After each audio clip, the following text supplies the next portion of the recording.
Good evening. So tonight I am making lasagna. It's at the request of my daughter Julie, who wanted to understand how to construct a lasagna. There is no set way.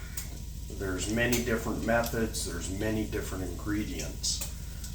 I've chosen some of my favorite, but like I say, you can pick out different ingredients depending on what you like. So I've already gone ahead and I have sauteed or browned off my ground pork. Now you can use pork, ground turkey, or ground beef. And what you're looking for is the Maillard reaction, which is creating that nice brownness on it, and that is flavor. So once that is browned, go ahead and add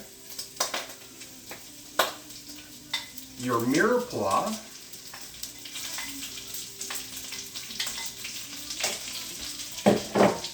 which with Italian food is onions and celery, and of course the third part will be tomatoes.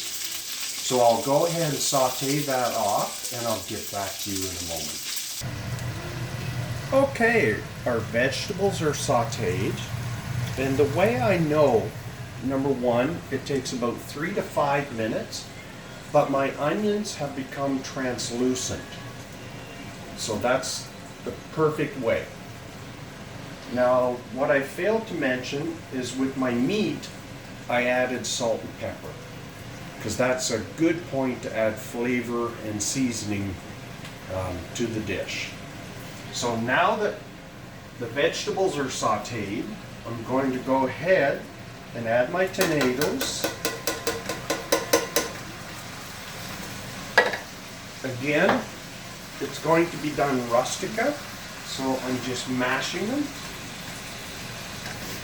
You could use tomato sauce, nothing wrong with that, or diced tomato.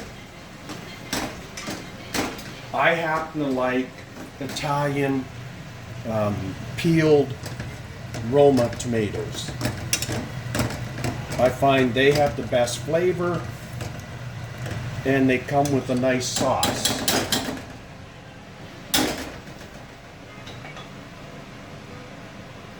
There we go.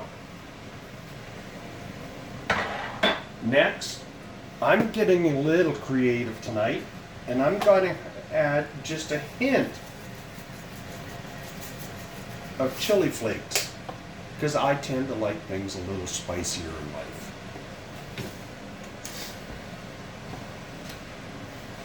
I've got approximately 2 tablespoons of tomato paste here, so I'm adding that.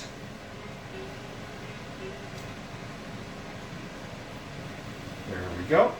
And again, buying it in the tube is the best way, because then you're not trying to figure out what to do with the can of tomato paste. I also add some Italian seasoning. I make my own blend. You can find the recipe on the internet. You're welcome to email me and I'll provide it to you. But you have to have Italian seasoning in here. It's an Italian dish. So now,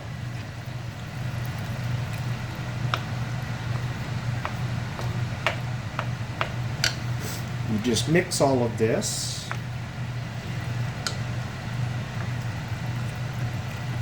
And we're going to cook it for approximately 15 minutes before we start constructing our dish.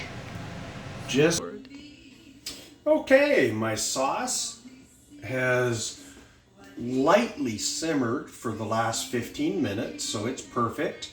Now, one thing I failed to mention is with the lasagna, you have to plan on it baking in a 350 or 325 convective oven for 1 hour.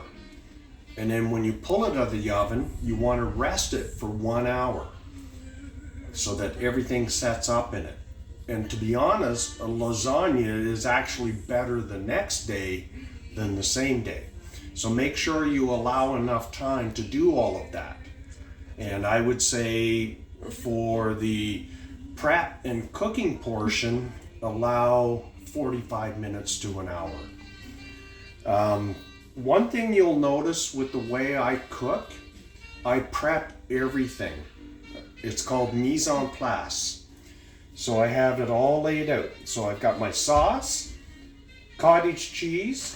Today I'm using spinach in it. I have some cheese that I want to use up, some cheddar and some mozzarella. I want to use that up. So a great place in a lasagna. And then for my topping, I have panko mixed with shredded Parmesan, about half and half. I have my noodles, which I pre-cooked. That's it. It's that simple. So the first thing you do, you start out with a light layer of sauce.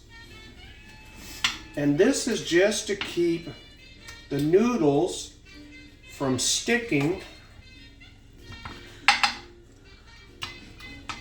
to the bottom of your dish.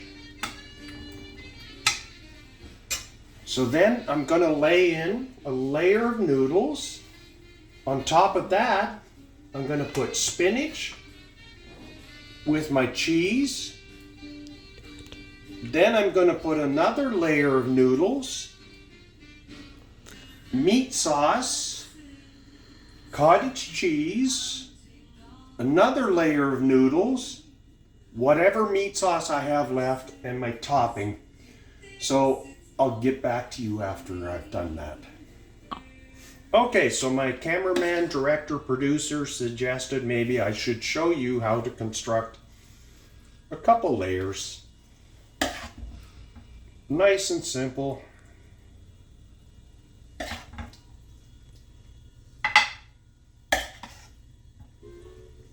Just add that. I think I will go ahead and add spinach now. I'm using frozen spinach. You can buy fresh, but you're going to have to blanch it first. This frozen spinach, which is organic, doesn't happen to have much water in it, so I don't have to defrost it and squeeze the water out of it. I think I will go ahead and yeah, I'm gonna go ahead and add the whole package. I love spinach in a lasagna. You can use Swiss chard, beet greens, kale, several different types of greens, but like I say, if they are completely fresh, they need to be blanched first. Next, I'm gonna go ahead and throw my cheese on that. Now, this is just a mix of cheddar cheese and mozzarella that I had in the fridge that I wanted to use up. Great way to use up cheese. Gouda, any other type of cheese. Cheese is flavor. We all love our cheese. Now, another layer of noodles.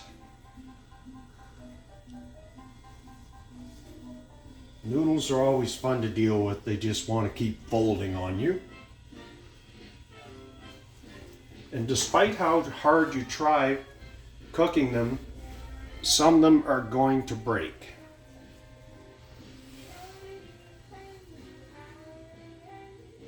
And some of them will stick together.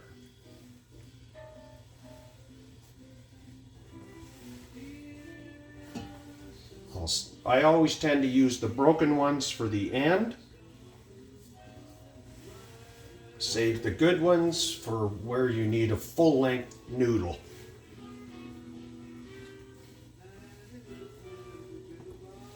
Okay, you can see it's already starting to build.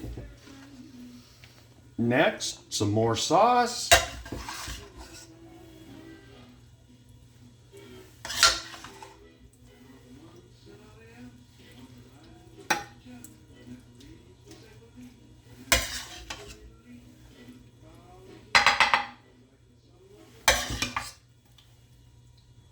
You can also use zucchini in a lasagna. Just thinly slice it and use it like you would a noodle. Now I get really crazy.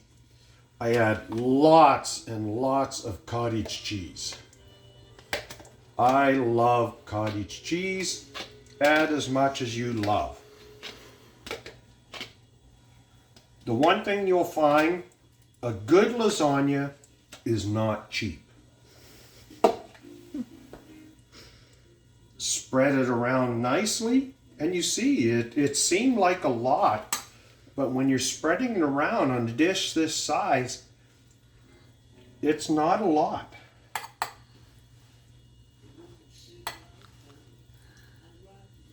Okay, we're getting there. It's a nice layer.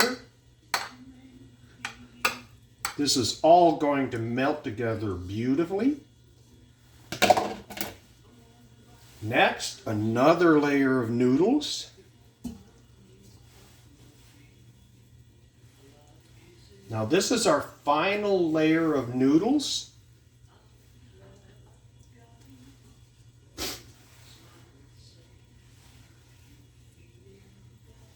So I'm going to try to clean up all the noodles that I have.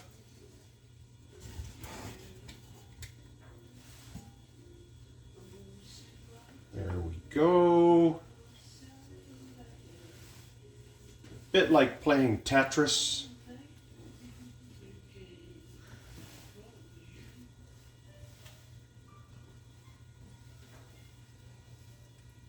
And it's okay to overlap the noodles. There's nothing wrong with that. We want to use, I've used an entire package of Italian noodles in this. I happen to love Italian noodles. I think just the wheat that they're made from is a lot better than North American wheat. And by the way, when you cook your noodles, make sure you cook them in salted water. And as any Nana will tell you, it must taste like the ocean. Next, I use up all my sauce. Not much left, but I'm going to get every last drop in here. Does not need to be that thick.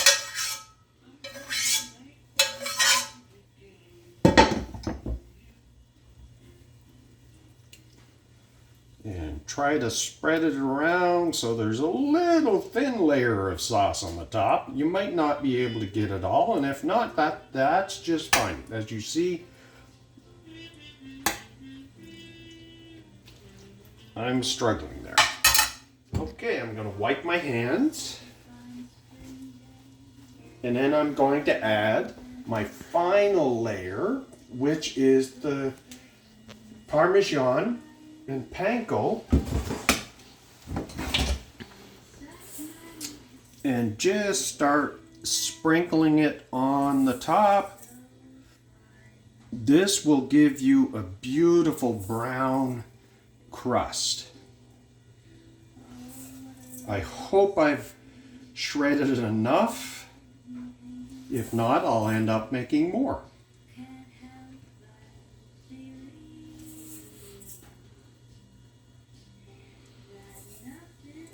Again, cheese, so lots of flavor. And of course, a nice Parmesan cheese. Do not use Kraft Parmesan cheese. That is not cheese. You only want to use a quality Parmesan cheese. And there you go. And the thing is, the panko makes it so it doesn't cost as much. But it still gives it a nice brown top. That is it. Now you bake that for 1 hour, 350 or 325 convective. Then you rest it for 1 hour, and then you can serve it. It's a beautiful dish. Serve that with a nice side salad. What a wonderful dinner for a Saturday or Sunday night.